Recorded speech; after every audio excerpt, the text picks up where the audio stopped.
নমস্কার বন্ধুরা, তোমাদের প্রিয় ইউটিউব চ্যানেল জিকে ম্যানিয়াতে তোমাদের স্বাগত। বন্ধুরা, আসন্ন পিএসসি ফুড এসআইয়ের পরীক্ষার কথা মাথায় রেখে আমরা কারেন্ট অ্যাফেয়ার্সের যে সিরিজ শুরু করেছি, যেখানে বিগত 6 মাসের গুরুত্বপূর্ণ কারেন্ট অ্যাফেয়ার্সগুলো তোমাদের সামনে তুলে ধরা হচ্ছে। আজকের ভিডিওর মাধ্যমে আমরা 50টি গুরুত্বপূর্ণ সাম্প্রতিক ঘটনাগুলো তুলে ধরবো এবং পাশাপাশি এর সম্পর্কে কিন্তু এক্সট্রা ইনফরমেশনও কিছু দেবো, যেগুলো আপকামিং পরীক্ষার জন্য খুবই গুরুত্বপূর্ণ হতে চলেছে। এই কারেন্ট অ্যাফেয়ার্সগুলো আমরা আমাদের যে ইবুক কারেন্ট অ্যাফেয়ার্সের লাস্ট 6 মান্থের ইবুক বানিয়েছি, সেখান থেকে কিন্তু তুলে ধরা হচ্ছে। যারা ইবুকটি সংগ্রহ করেছো তারা অবশ্যই দেখবে, কারণ এক্সট্রা ইনফরমেশনগুলো কিন্তু ইবুকে নেই। ইবুকটা শুধুমাত্র তোমরা রিভিশন দেওয়ার জন্য নিতে পারো। দেখো, প্রথম যে প্রশ্নটা, যে 69তম ফিল্ম ফেয়ার অ্যাওয়ার্ডস এর সেরা অভিনেতা হয়েছেন কে, এটাও কিন্তু পিএসসির একটা পরীক্ষা জানতে চাওয়া হয়েছিল। তো আমরা কারেন্ট অ্যাফেয়ার্সের কিন্তু জেনে নেবো যে এই বছর কে পেয়েছে। সেই বছর পেয়েছে হচ্ছে রণবীর কাপুর, এবং সেরা অভিনেতার তকমা পেয়েছেন আলিয়া ভাট। আর যদি বলে যে সেরা ফিল্ম কোনটা, ফিল্মটা হয়েছে সেটা হচ্ছে 12 ফেল। খুবই গুরুত্বপূর্ণ একটা ভালো মুভি কিন্তু 12 ফেল, এটা কিন্তু সেরা যে মুভির তকমা পেয়েছে। নেক্সট আমরা দেখে নেব 2 নম্বর যে প্রশ্নটা, পরবর্তী যে প্রশ্নটা, সেটা হচ্ছে যে সম্প্রতি প্রয়াত ডক্টর নিত্য আনন্দ কে ছিলেন। তো কে ছিলেন? তিনি একজন গবেষক ছিলেন। এরকম টাইপের কিন্তু প্রশ্ন দেয়, এবং এটা ইম্পর্ট্যান্ট এর জন্য হয়ে যাচ্ছে কারণ ভারতবর্ষে যে প্রথম ওরাল গর্ভনিরোধক পিল ছিল, যার নাম ছিল সয়ালি, এটা কিন্তু তিনি আবিষ্কার করেছিলেন। ঠিক আছে, পরবর্তী আমরা দেখব 2027 সালে যে world test championship final match host করবে কোন দেশ, সেটা হচ্ছে ইংল্যান্ড। ওয়ার্ল্ড টেস্ট খুবই গুরুত্বপূর্ণ। আচ্ছা, পরবর্তী আমরা দেখব যে সম্প্রতি অভিনেতা মিঠুন চক্রবর্তী কোন পুরস্কারে সম্মানিত হলেন। তো তিনি সম্মানিত হলেন কিন্তু পদ্মভূষণ। তো তোমরা জানো যে পদ্মবিভূষণ, পদ্মভূষণ এবং পদ্মশ্রী এই অ্যাওয়ার্ডগুলো দেওয়া হয়, এবং এই অ্যাওয়ার্ডে কারা কোন অ্যাওয়ার্ড পেয়েছে সেই চার্টটা কিন্তু তোমরা ইবুকে পেয়ে যাবে। নেক্সট আমরা দেখে নেব যে প্রবীণতম পুরুষ টেনিস খেলোয়াড় হিসেবে গ্র্যান্ড স্ল্যাম টাইটেল জিতলেন কোন দেশের রোহান বোপান্না, সেটা হচ্ছে ভারত। প্রশ্নটা এইভাবে দেবে না, প্রশ্নটা দেবে যে কে পেলেন, সেটা হচ্ছে রোহান বোপান্না। উত্তরটা মাথায় রাখবে, রোহান বোপান্না। নেক্সট, বড় লোকের বিটিলো এই যে গানটা, এই অরিজিনাল গানটি শিল্পী হচ্ছে রতন ঘাড়। তিনি কোন পুরস্কার পেয়েছেন? তিনি পেয়েছেন পদ্মশ্রী পুরস্কার, এবং তিনি কিন্তু পশ্চিমবঙ্গেরই বাসিন্দা। পশ্চিমবঙ্গের বীরভূমের মূলত ভাদু গান কিন্তু তিনি করে থাকেন। নেক্সট, কোন দেশে ব্রাহ্মস সুপারসনিক ক্রুজ মিসাইল রপ্তানি করতে চলেছে ভারতবর্ষ। তো দেখতে পাচ্ছ যে ভারতবর্ষ ধীরে ধীরে কিন্তু উন্নতির শিখরে পৌঁছে চলেছে। ভারত এক সময় কিন্তু এখনও আমদানি করে অনেক, কিন্তু এখন এমন জায়গায় চলে গেছে ভারতবর্ষ, তারাও কিন্তু রপ্তানি করতে শুরু করেছে। তো কোন দেশে রপ্তানি করেছে, সেটা হচ্ছে ফিলিপাইন্স। নেক্সট দেখতে পাচ্ছ কোথায় ইন্ডিয়া সেলফি পয়েন্ট চালু করলো ইন্ডিয়ান আর্মি, সেটা জম্মু কাশ্মীরে চালু করা হয়েছে। সেই সেলফি পয়েন্টে গিয়ে যে কোনো লোক কিন্তু সেলফি তুলতে পারবে, এবং এইটা কিন্তু দেশাত্মবোধের জন্য কিন্তু চালু করা হয়েছে বলে তারা জানাইছে। নেক্সট আমরা দেখব যে 75তম যে প্রজাতন্ত্র দিবস, প্রত্যেক বছর প্রজাতন্ত্র দিবসে কোনো না কোনো দেশের অতিথি হিসেবে আমরা কিন্তু গেস্ট আসে আমাদের দেশে, নিমন্ত্রণ করা হয়। তো এই যে 75তম প্রজাতন্ত্র দিবস হয়ে গেল, এইটার প্রধান অতিথি কে ছিলেন? তো কে ছিলেন? Emmanuel Macron. তো তিনি কোন দেশের রাষ্ট্রপতি? সেটি হচ্ছে ফ্রান্সের রাষ্ট্রপতি। প্রশ্নটা কিন্তু ঘুরিয়েও আসতে পারে। নেক্সট আমরা দেখে নেবো যে বিশ্বের 4র্থ বৃহত্তম স্টক মার্কেট হলো কোন দেশ, সেটা হচ্ছে ভারতবর্ষ। তো ভারতবর্ষের স্টক মার্কেট কত? 4র্থ। ঘুরিয়ে দিতে পারে কততম? 4র্থ। তাহলে যদি বলে যে সবথেকে বৃহত্তম স্টক মার্কেট কোনটা, সেটা হচ্ছে নিউ ইয়র্ক স্টক মার্কেট, যেটা ইউএসএতে অবস্থিত। এবং এই যে স্টক মার্কেট, ভারতবর্ষের যে স্টক মার্কেট রয়েছে তার হেডকোয়ার্টার কিন্তু মুম্বাইতে রয়েছে। Next, ICC men's ODI cricketer of the year 2023 হলেন কে? One and only Virat Kohli. নামটা মাথায় রাখবে। নেক্সট, মরণোত্তর ভারতরত্ন পুরস্কার পেলেন কোন রাজ্যের প্রাক্তন মুখ্যমন্ত্রী কর্পূরী ঠাকুর, সেটা হচ্ছে বিহার। বিহারের কিন্তু প্রাক্তন মুখ্যমন্ত্রী ছিলেন, তিনি কিন্তু এবছর ভারতরত্ন পুরস্কারে ভূষিত হয়েছেন। তাছাড়া আরও অনেকে কিন্তু হয়েছেন। আচ্ছা, নেক্সট আমরা দেখব যে ফোর্বসের রিপোর্ট অনুযায়ী বিশ্বের সবথেকে শক্তিশালী মুদ্রা হলো কোনটি, সেটা হচ্ছে কুয়েতি দিনার। তো দিনার কিন্তু সবথেকে শক্তিশালী, কারণ আমরা আমরা তো ডলারের নিরিখে আমরা সব কিছু দেখি। তো যে ডলার রয়েছে, সেই $1 সমান এখন বর্তমানে 82 টাকার মতো চলছে। কিন্তু এক কুয়েতি দিনার ভারতীয় টাকা কিন্তু প্রায় 263 থেকে 265 টাকার মতো হবে। ঠিক আছে, তো অর্থাৎ কতটা বেশি বুঝতেই পারছো। আচ্ছা, নেক্সট দেখতে পাচ্ছ যে ওয়াই ভারত ম্যাটার্স শিরোনামে বই লিখলেন কে, সেটা হচ্ছে এস জয়শঙ্কর। ভারতবর্ষের যে বিদেশমন্ত্রী এস জয়শঙ্কর এটা লিখলেন। নেক্সট দেখতে পাচ্ছ আগত 5 বছরের জন্য IPL Indian premier league title sponsor হলেন কে, সেটা হচ্ছে টাটা গ্রুপ। ভারতবর্ষের দেশীয় কোম্পানি টাটা গ্রুপ এটা কিন্তু স্পন্সর হলো। নেক্সট আমরা দেখব যে বইমেলা, কলকাতা বইমেলা থেকে প্রত্যেক বছর একটা না একটা প্রশ্ন ঘুরিয়ে ফিরিয়ে আসে। তো এই বছর যে কলকাতা বইমেলাটা হলো, এটা থিম কান্ট্রি কোনটা, সেটা হচ্ছে ইউকে। ঘুরিয়েও কিন্তু একবার প্রশ্ন এসেছিল পশ্চিমবঙ্গ পুলিশে যে কততম, সেটা হচ্ছে এবার কিন্তু 47তম হলো। নেক্সট, ভারতের নবম ক্লাসিক্যাল ল্যাঙ্গুয়েজ হিসেবে অন্তর্ভুক্ত হলো কোন ভাষা, সেটা হচ্ছে ফার্সি। দেখো তোমাদেরকে জানিয়ে রাখি যে আমাদের যে ক্লাসিক্যাল ল্যাঙ্গুয়েজ, মূলত 6টা কিন্তু ক্লাসিক্যাল ল্যাঙ্গুয়েজ রয়েছে। কি কি? একটা হচ্ছে কন্নড়, একটা হচ্ছে মালায়ালাম, একটা হচ্ছে তেলেগু, একটা হচ্ছে তামিল, আর একটা হচ্ছে উড়িষ্যি, আর একটা হচ্ছে সংস্কৃত। এই 6টা কিন্তু ক্লাসিক্যাল ল্যাঙ্গুয়েজ রয়েছে। এছাড়া আরও দুটো কিন্তু যে ল্যাঙ্গুয়েজ ছিল সেটা হচ্ছে পালি এবং প্রাকৃত। তার সঙ্গে অর্থাৎ 6 আর 2 8, আরও একটা নবম যুক্ত হলো, সেটা হচ্ছে ফার্সি। এবার নতুন কিন্তু যুক্ত হলো, ঠিক আছে। নেক্সট, আন্তর্জাতিক টি20 ক্রিকেটে সবথেকে বেশি সেঞ্চুরি করার তালিকায় প্রথম স্থান অর্জন করলো কে, সেটা হচ্ছে রোহিত শর্মা। দেখো এই প্রশ্নগুলো কিন্তু আসে, বিভিন্ন পরীক্ষায় ঘুরিয়ে ফিরে আসে, কিন্তু এগুলো কিন্তু মানুষ ভুল করবে এই কারণে, কারণ যে অপশানগুলো দেবে না, খুব কাছাকাছি দিয়ে দেবে। তুমি যদি এক্স্যাক্ট না জানো তাহলে কিন্তু করতে পারবে না। তো জেনে রাখো যে টি20 ক্রিকেটে সবথেকে বেশি সেঞ্চুরি করার প্রথম স্থান রয়েছে Rohit Sharma. Next, 2024 military strength ranking ভারতের স্থান কত? ভারতের স্থান হচ্ছে 4র্থ। প্রথম স্থানে কি আছে? আমেরিকা, দ্বিতীয় স্থানে রাশিয়া এবং তৃতীয় স্থানে রয়েছে চীন। আচ্ছা, নেক্সট আমরা দেখতে পাচ্ছি যে best FIFA men's player of the award 2023, এটা কে পেলেন? এটা হচ্ছে লিওনেল মেসি, তিনি আর্জেন্টিনার player. Next, cleanest Ganga towns award জিতলো কোন শহর?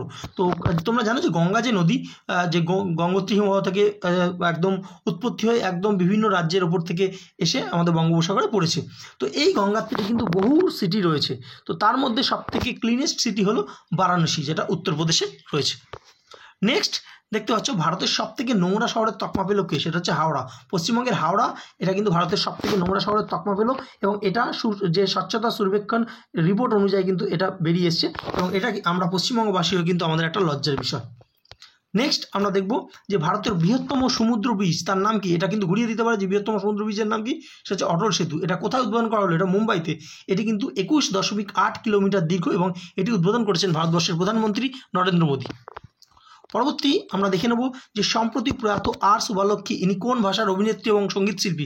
প্রশ্নটা এভাবে ঘুরিয়ে দেবে যে সম্প্রতি প্রয়াত আর শুভালক্ষ্মী কিসের সঙ্গে যুক্ত? তিনি অভিনেত্রী এবং সঙ্গীত, এটা কিন্তু শিল্পী, এটার সঙ্গে এরকমভাবে কিন্তু ঘুরিয়ে দেবে, ঠিক আছে। তো যাই হোক, তিনি মালায়ালাম কিন্তু অভিনেত্রী, এবং কর্ণাটকী সঙ্গীতও কিন্তু তিনি গাইতেন, ঠিক আছে। আচ্ছা, নেক্সট, ওয়েলকাম টু প্যারাডাইস, এটি কে লিখেছেন? এটি লিখেছেন টুইঙ্কেল খান্না। তো বলিউড অভিনেত্রী টুইঙ্কেল খান্না, তিনি কিন্তু এই বইটি লিখেছেন। নেক্সট, কোন সালে ভারতে COP33 হোস্ট করার প্রস্তাব দিল নরেন্দ্র মোদী? নরেন্দ্র মোদী কিন্তু বহু বছর আগে কিন্তু বলেছিল যে G20 হবে, তো G20 কিন্তু আগের বছর হয়ে গেল। তো এইবার কিন্তু তিনি ঘোষণা করলেন যে COP33, যেটা আবহাওয়া সংক্রান্ত যে কনফারেন্স হয়, তো এটা 2028 সালে ভারতবর্ষে হবে বলে তিনি ঘোষণা করলেন। নেক্সট, পুরুষদের যে টি20 ক্রিকেটে দ্রুততম 4000 রান সম্পূর্ণকারী ভারতীয় হলেন কে? সেটা হচ্ছে ঋতুরাজ গাইকর। নেক্সট, সম্প্রতি ফ্রান্সের সর্বোচ্চ নাগরিক সম্মান পেলেন ইসরোর কোন বিজ্ঞানী? তার নাম হচ্ছে VR ললিথাম্বিকা, ঠিক আছে। ইনি কিন্তু ইসরোর একজন বিজ্ঞানী, মহিলা বিজ্ঞানী, তিনি কিন্তু ফ্রান্সের সর্বোচ্চ নাগরিক সম্মান পেলেন। পরবর্তী দেখতে পাচ্ছ ফিড এক্সপো ইন্ডিয়া 2023 উদ্বোধন করা হলো কোথায়? যেহেতু কলকাতা হয়েছে, তাই পশ্চিমবঙ্গের যে কোনো পরীক্ষার জন্য এটা কিন্তু গুরুত্বপূর্ণ হয়ে যাচ্ছে। এই ফিড এক্সপো, এটা এই যে উদ্বোধন করা হলো ইন্ডিয়া 2023-এ, এখানে কিন্তু বহু দেশ বিদেশের বহু কিন্তু যে ফিটনেস ট্রেনাররা এসেছিল। নেক্সট, আমরা দেখব যে ভারতকে পরাজিত করে ইউনেস্কোর ভাইস চেয়ারম্যান পদ অর্জন করলো কে? পাকিস্তান। এর জন্য কিন্তু প্রশ্নটা গুরুত্বপূর্ণ হয়ে যাচ্ছে, কারণ পাকিস্তানের সঙ্গে ভারতের সবসময় কিন্তু একটা রেসারেসি থেকেই যায়। তো ভারতকে কিন্তু এইবার ইউনেস্কোর যে ভাইস চেয়ারম্যান পদের জন্য যে ভোটাভুটি হয়েছিল, সেখানে কিন্তু ভারতকে পরাজিত করে দিল পাকিস্তান, ঠিক আছে। আচ্ছা, নেক্সট দেখতে পাচ্ছ Oxford word of the year 2023 নির্বাচিত হলো কোন শব্দ? তাই সেটা হচ্ছে রিজ শব্দটা, যে Oxford word of the year, প্রত্যেক বছরই একটা করে ওয়ার্ড অফ দ্য ইয়ার হয়, তো এটা রিজ শব্দটা কিন্তু এবার যে শ্রেষ্ঠ হিসেবে তারা ঘোষণা করলো।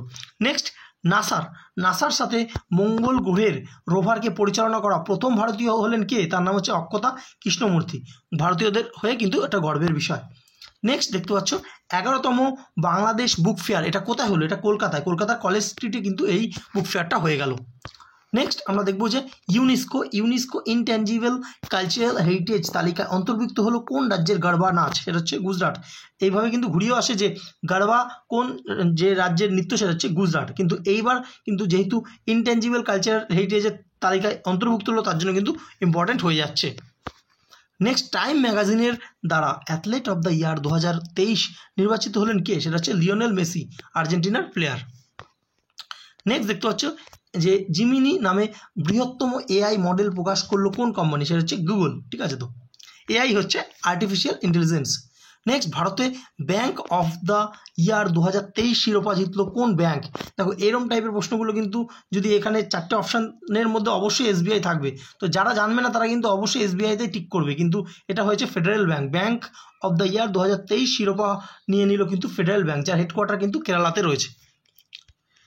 নেক্সট আমরা দেখব ইউনেস্কোর তরফ থেকে ভারতের প্রথম সিটি অফ লিটারেচার তকমা পেল কোন শহর, সেটা হচ্ছে কোজিগড়। এটা কেরালায় অবস্থিত এবং কেরালার কোজিগড় শহরে প্রচুর যে অনেক সংখ্যক কিন্তু যে কবি সাহিত্যকদের বাস। Next 2034 men's FIFA world cup host করবে কোন দেশ, সেটা হচ্ছে সৌদি আরব। ঠিক আছে, আরবিয়ান কান্ট্রিতে খুবই গুরুত্বপূর্ণ হয়ে গেল। নেক্সট ইন্টারন্যাশনাল সোলার অ্যালায়েন্স অ্যাসেম্বলির 6ষ্ঠ অধিবেশন অনুষ্ঠিত হচ্ছে কোথায়, সেটা হচ্ছে নিউ দিল্লিতে। তো এই যে ISAA এর যে হেডকোয়ার্টার, এটা কিন্তু গুরুগ্রামে আছে এবং ভারতবর্ষ এবং ফ্রান্সের যে যৌথ উদ্যোগে কিন্তু এটা হয়েছিল। নেক্সট আমরা দেখব কলকাতার রাজভবনে থ্রোন রুম নামকরণ করা হলো কার নামে, সেটা কার নামে নামকরণ করা হলো, সেটা হচ্ছে সর্দার প্যাটেল। ঠিক আছে, যেহেতু কলকাতায় অবশ্যই কিন্তু মাথায় রাখবে। আচ্ছা, নেক্সট আমরা দেখব যে কলিন্স ডিকশনারি দ্বারা ওয়ার্ড অফ দ্য ইয়ার 2023 হিসেবে নির্বাচিত হলো কোন শব্দ, সেটা হচ্ছে এআই। এআই এর পুরো কথা কি, আর্টিফিশিয়াল ইন্টেলিজেন্স, যেটা একটু আগে আমরা বললাম। নেক্সট দেখতে পাচ্ছ যে ইউনেস্কোর দ্বারা ভারতের সিটি অফ মিউজিক তকমা পেল কোন শহর, সেটা হচ্ছে গোয়ালিয়র। তো গোয়ালিয়র কিন্তু এটা মুঘল আমল থেকেই কিন্তু যে মিউজিকের একটা আস্থানা হয়ে যাচ্ছে। গোয়ালিয়র ঘরানার কথা আমরা কিন্তু শুনেছি এবং বিখ্যাত তানসেনের কথা কিন্তু আমরা প্রত্যেকেই জানি, তিনি কিন্তু গোয়ালিয়রেরই বাসিন্দা ছিলেন। ঠিক আছে, তানসেনের মকবরাও গোয়ালিয়রে গেলে তোমরা দেখতে পাবে। নেক্সট নিজস্ব স্যাটেলাইট লঞ্চ করবে কোন ইউনিভার্সিটি, সেটা হচ্ছে আলিগড় মুসলিম ইউনিভার্সিটি।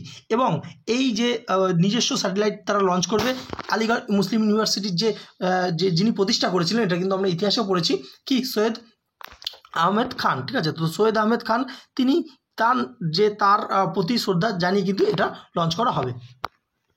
নেক্সট আমরা দেখব যে সুলতান অফ জহর কাপ 2023 ভারতীয় হকি টিম কিসের মেডেল জিতলো, সেটা হচ্ছে ব্রোঞ্জের মেডেল জিতলো। তাহলে সোনা কে জিতেছে, সোনা হচ্ছে জার্মানি জিতেছে।